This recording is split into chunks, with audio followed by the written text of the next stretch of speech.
ایمان کی شرطوں میں پہلی شرط کے بارے میں حضور نبی کریم صلی اللہ تعالیٰ علیہ وسلم کا فرمان عالی شان ہے کہ انسان کو جس چیز سے محبت ہوتی ہے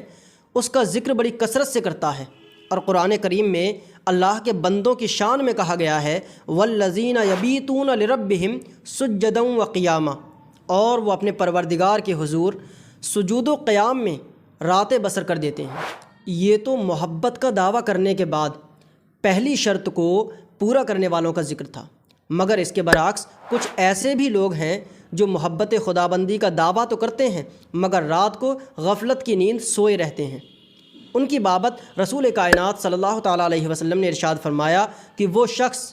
اپنی محبت کے دعوے میں جھوٹا ہے جو زبان سے محبت کا دعویٰ تو کرتا ہے مگر رات کو خواب غفلت میں پڑا رہتا ہے۔ محبت خدا بندی کی دوسری شرط یہ ہے کہ اگر انسان پر دنیا میں رہتے ہوئے کوئی آزمائش یا پریشانی آ جائے تو وہ اس آزمائش کو اپنے لیے مصیبت نہ سمجھے بلکہ اپنے محبوب کی عطا سمجھ کر، اپنے محبوب کی عطا جان کر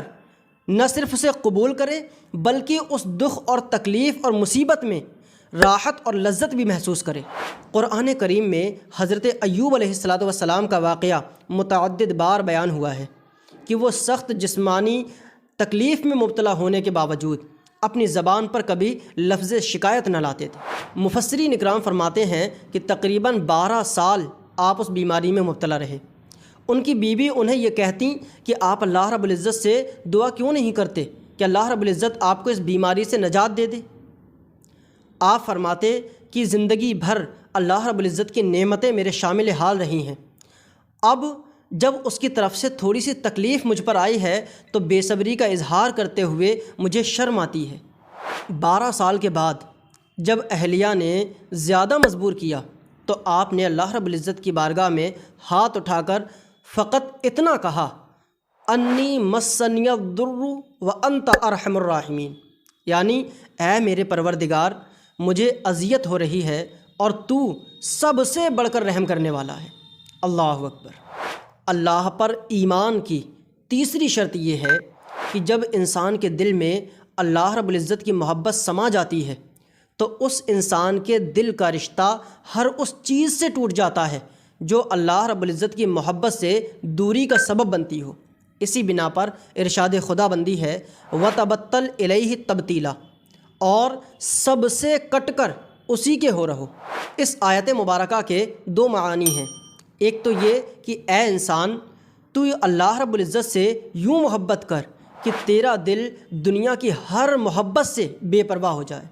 اور دوسرا یہ کہ اے انسان تیرے دل میں اللہ رب العزت سے محبت کا تعلق اس قدر مضبوط ہو جائے کہ ہر وہ چیز جو تجھے اللہ رب العزت کی محبت سے دور لے جانے والی ہے تو اس سے دور ہو جائے۔ اس اعتبار سے وہ شخص بلا شبہ جھوٹا ہے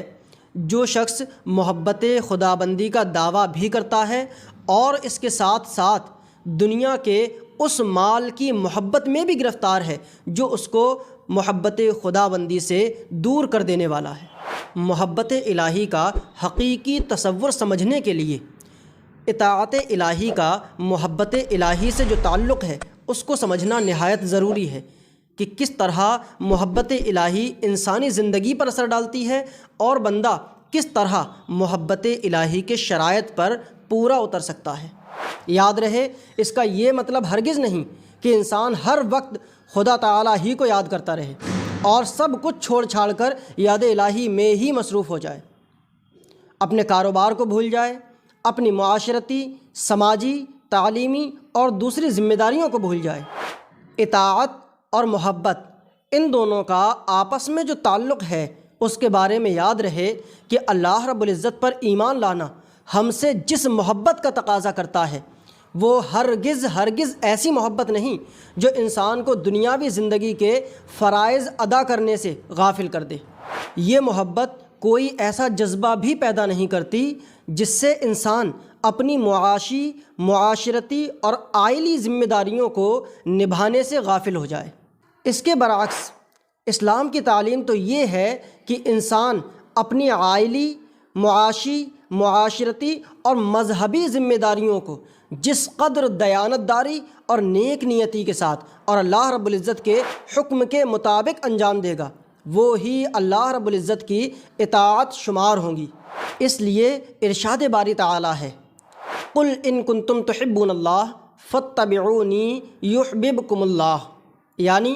اے پیغمبر صلی اللہ تعالیٰ علیہ وسلم، آپ ارشاد فرما دیں کہ اگر تم اللہ رب العزت سے محبت کرتے ہو تو میری اتباع کرو، میری پیروی کرو، تو اللہ رب العزت تمہیں اپنا محبوب بنا لے گا۔ اور بلا شبہ سچی اور بے غرض محبت اسی کو کہا جاتا ہے کہ آدمی ہر حال میں اس کام کو کر گزرے جس کا حکم اس کے محبوب حقیقی نے دیا ہے، اور اس کام سے رک جائے جس کام سے اس کے محبوب نے اسے منع کر دیا۔